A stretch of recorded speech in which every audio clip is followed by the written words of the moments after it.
On July the 26th, Egypt's charismatic new leader, Gamal Abdel Nasser, seized control of the Suez Canal. The British Prime Minister, Sir Anthony Eden, was determined to get it back, as his wife recalls. There was nothing but Suez, Suez, Suez, morning, noon and night in number 10. This is the story of how Eden conspired with France and Israel to wage war against Nasser. I have a plan of action, Sir Anthony, for Britain and France to Of a secret conference near Paris. The trip to Paris was to be entirely secret. Nothing was to be known about this whole arrangement. Of a bizarre trip to a cabaret to ease conference stress. We were young guys. We wanted to see a famous French nightclub. A conspiracy that caused British diplomats to flounder. We were left maintaining a story which no one believed. A conspiracy that surprised Nasser, at least in part. We were thinking about French collusion with Israel. We were keeping completely out of mind the British collusion.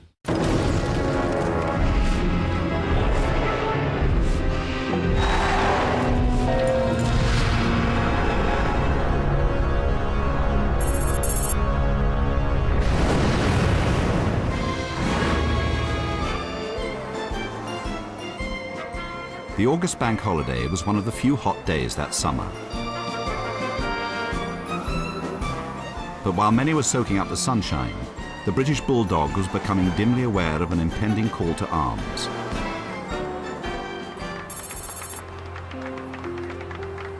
Shortly after the bank holiday, Sir Anthony Eden arrived with his wife at the BBC to explain his tough line on the Suez crisis.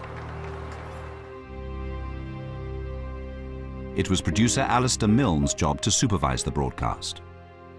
It was very hot, a very hot, humid August day, and we had a problem because short of studios, we had to take him to the presentation studio, which was a tiny little box, very narrow, very cramped. Oh, it's awful, really. For Britain, the Suez Canal has always been the main artery to the Commonwealth. He was in great state. He was very nervous. He was very nervous. I just can't see these damn words. Through it travels today about half the oil, which the industry of this country. Look, can something be done about these damn lights?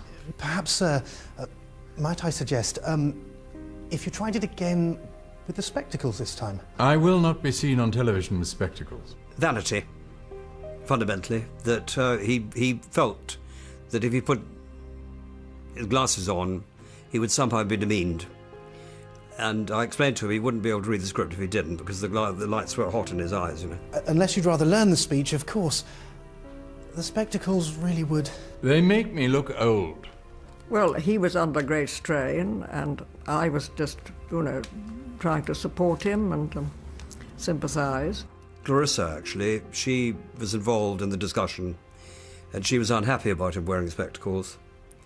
He was a very good-looking man, and it obviously made him look slightly older than he wished to appear.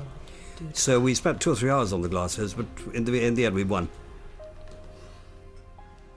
At the heart of Eden's message was his view that Nasser was a dangerous fascist dictator, a sort of Muslim Mussolini. The Right Honourable Sir Anthony Eden, KG MC MP. Our quarrel is not with Egypt, still less with the Arab world. It is with Colonel Nasser. He has shown that he's not a man who can be trusted to keep an agreement. The pattern is familiar to many of us, my friend. We all know this is how fascist governments behave. Nasser was able to see clips of Eden's broadcast in the international newsreels.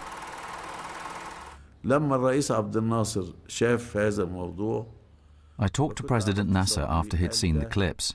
He said, "This is not a prime minister, a man who resorts to such a theatrical manner and gives this kind of speech." With dictators, you always have to pay a higher price later on. For their appetite grows with feeding. وكان رأي عبد الناصر أن إيدن رجل ضعيف. Nasser's view was that Eden was a weak man, and a weak man always takes severe measures to prove himself. يعني إجراءات عنيفة ليثبت. From the start, Eden wanted the option of using force if Nasser would not climb down. At the beginning of August, 20,000 reservists were called up. Suez was not a popular destination.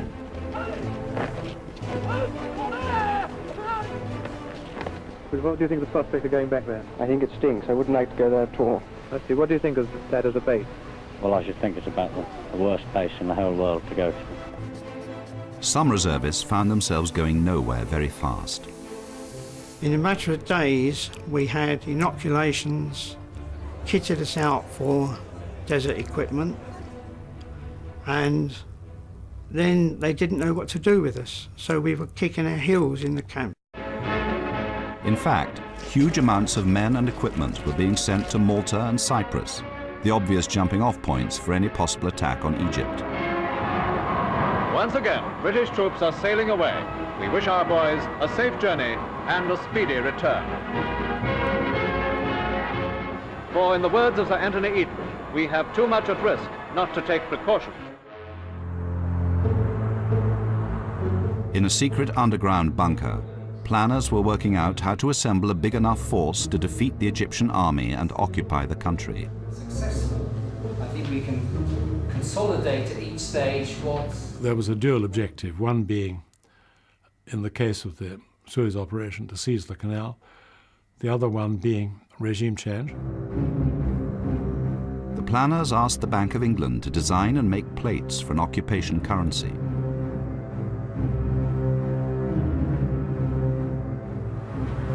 Eden had no problem with the idea of occupation. I think he did believe in the imperial hand and so on. Adam Watson was the top Egypt expert in the Foreign Office.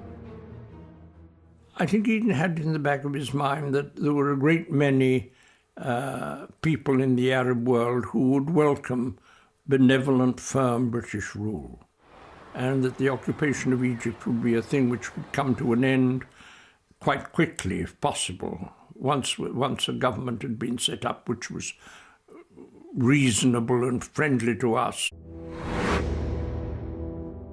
The American president, Dwight D. Eisenhower, didn't much like Nasser either. But he didn't want one of his closest allies starting what he regarded as a colonial war, particularly when he was running for re-election.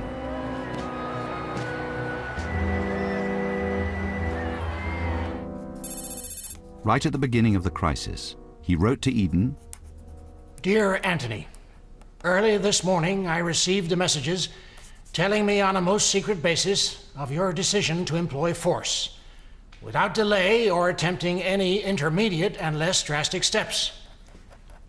I've given you my personal conviction, as well as that of my associates, as to the unwisdom even of contemplating the use of military force at this moment.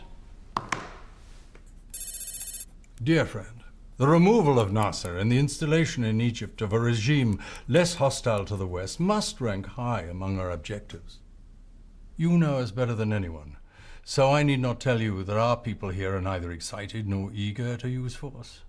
They are, however, grimly determined that Nasser shall not get away with it this time, because they are convinced that if he does, their existence will be at his mercy. So am I. Eden wrongly thought it was the Secretary of State, John Foster Dulles, and not Eisenhower, who made policy. Dulles was the one that Anthony was dealing with all the time, mostly. Dulles was the one who kept coming over and playing around, you know, initiating things and then retreating on it and all the rest of it. Excuse me, sir, would you care to make any statement on the talks for television? No, thank you very much. No statement. It was often difficult to know where Dulles stood. His signals were very often ambivalent, yes. They implied that he would condone the use of force. They implied that he was totally with us in wanting to pull Nasser down, which in a way I think he was, but he wasn't prepared to do anything about it. This ambivalence may have encouraged Eden to believe that he could ignore Eisenhower's warnings.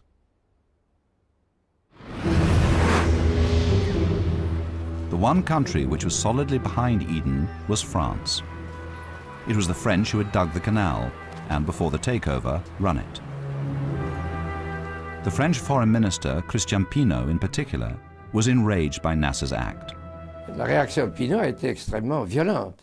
Pinault's reaction was violent. Furieux. He was furious.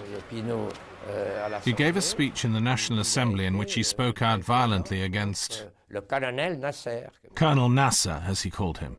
I can still hear that harsh, critical voice. Très critique, très aigu. Voilà. Crucially, the French were angry about Nasser's interference in Algeria, then ruled by France. 500,000 troops were fighting a brutal war against a powerful independence movement. Nasser was supplying the rebels with arms. He saw himself as the leader of the Arab struggle against colonialism. It is our responsibility to help our Arab brothers everywhere.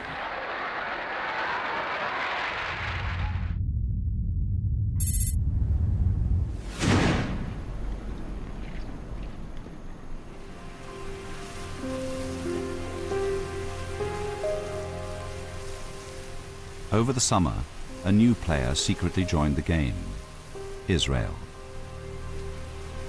The Israeli leader, David Ben-Gurion, had a house in the Negev desert, not far from the Egyptian border.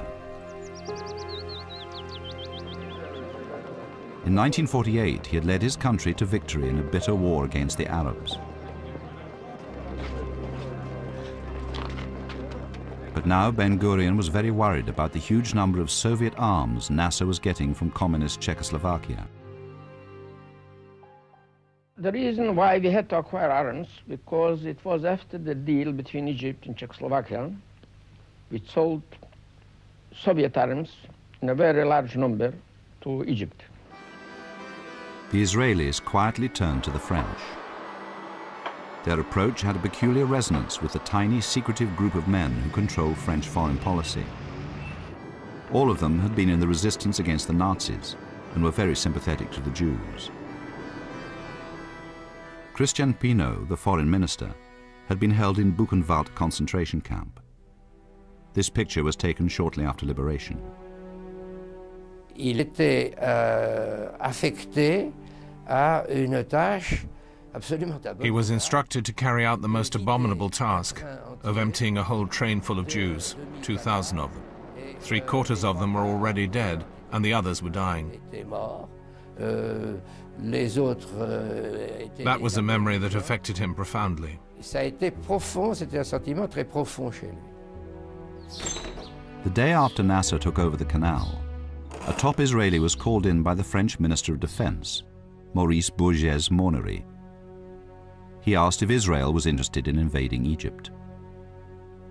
And Maurice says, were you thinking about reaching the canal? I said yes. Maurice says, what is the estimate of your army? How long will it take? I says, I think something like a couple of weeks. They exchange eyes like, you know, I was not a serious man talking out of there. And then you intend to do it? I says, eventually, yes. Shimon Peres said, we need a certain amount of arms, and they gave us a list. 100 tanks, 60 Mystère 4s, 50 Mystère 4Bs, saying this is the absolute minimum.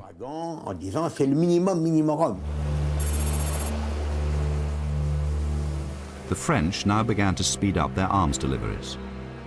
They were done in secret, as the West was supposed to be observing an arms embargo in the Middle East. French landing craft brought tanks and lorry loads of arms to a deserted beach near Haifa